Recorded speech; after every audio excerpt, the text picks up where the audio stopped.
Habang nga naman ay sobra nga naman talagang nakakainlab ang mga tanim nating gulay dito sa ating little farm, o diba? Yan, so may tatlo tayong natirang tali ng mustasa at hahanapan natin ito ng buyer. Madoad lang mga kaprobinsya. Naku, kamusta na ba ang aking mga pambansa diyan? Hey, maaga pa nga lang ito mungo na ako dito sa aming little farm. At tingnan nyo naman itong aming garden, abay, clean and green na nga. Wala kang nang makikita kundi itong ating mga tanim, o diba? Ngayong araw ay pwede na tayo makapag-harvest na itong tanim natin na mustasa. Karamihan nga ng tanim nating puno ng mustasa ay naglalakihan na nga at yung mga dahon nito ay pwede na nga natin mapitas at para naman natin na nga pong mapakinabangan. Gaya netong isang puno nga ng mustasa. Aba, tingnan nyo naman yung kanyang dahon at napakalalaki at pwede na nga hapunan ng mga ibon. Kapag nga talagang nahiyang dito sa kanyang lupa, abay, tutubo ng napakaganda. Kung mapapansin nyo ay hindi nga pantay ang pagkakatubo nitong ating mustasa. Meron kasing nauna at merong nahuli. Pero eka nga, huli man ay nakakahabol din.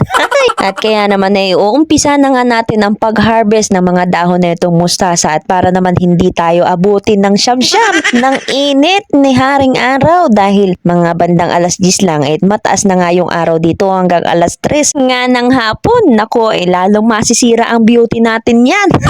Tingnan nyo naman yung aking balat at sunog na. Kakaasikaso nga na itong ating garden.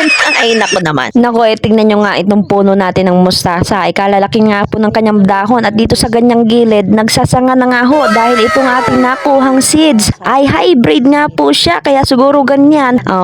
Ay tayo mag-harvest na at tatanggalan na natin ito ng malalaking dahon. At sa pag-harvest naman namin itong mustasa, bali kinakat lang namin itong tangkay mula nga po doon sa kanyang puno. Hindi nga namin kinakat yung puno nito totally. Pero unlike sa ibang farm na malalaking farm, talagang kinakat na itong puno. Pero kami ay binabawasan lang namin ito na malalaking dahon dito sa kanyang ilalim. Pasunod ba yung kanyang pag-harvest at yung kanyang talbos o yung pinaka-usbunga niya dyan sa gitna, ay hindi natin yan ikakat dahil iyan ang magkukontinue na magbigay sa atin ng magagandang dahon at para magkaroon tayo ng maraming harvest gaya neto, o diba?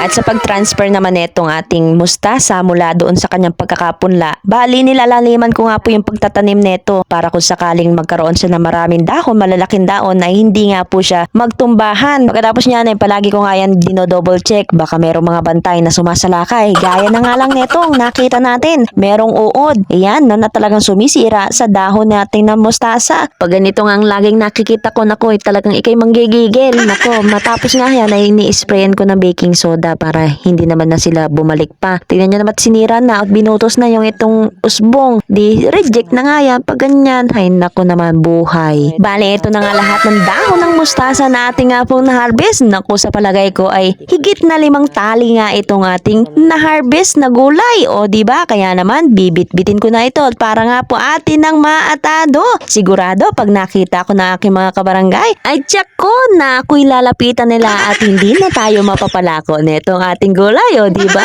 Nakuli ka na at tayo mag-uumpisa na mag-atado. Bali, binubukod ko nga ito by size para naman pare-parehas kapag nagtali tayo. O yan, may baon pa nga tayo na Sanrio pang tali dito sa ating mustasa, o diba?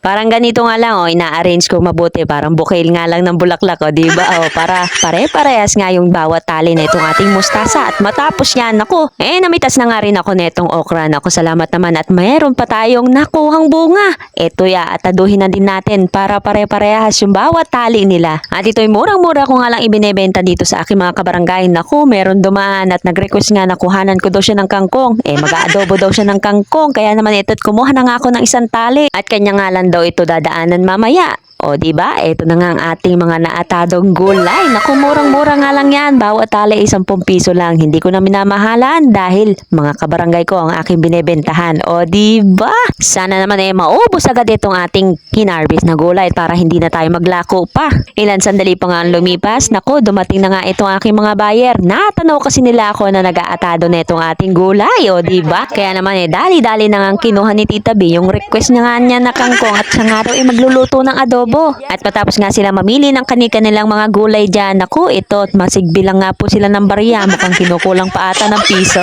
Ay, charot. Naabusin nyo na yung mustasa. Buko kalingani At bumili kayo ng ano. kanton sa bayay mapay mapopansin po sila. Hala, meron pa tayong tatlong natira. Tatlo na lang. So, ito yung ating binintahan sa gulay. Yan. So, meron pa tayong natitirang tatlong mistasa dyan. Ayos, no? Yan. So, may tatlo tayong natirang tali ng mustasa. At hahanapan natin ito ng buyer. Yan, no? Tatlo na lang natira. Yan lang. Thank you for watching. Babu!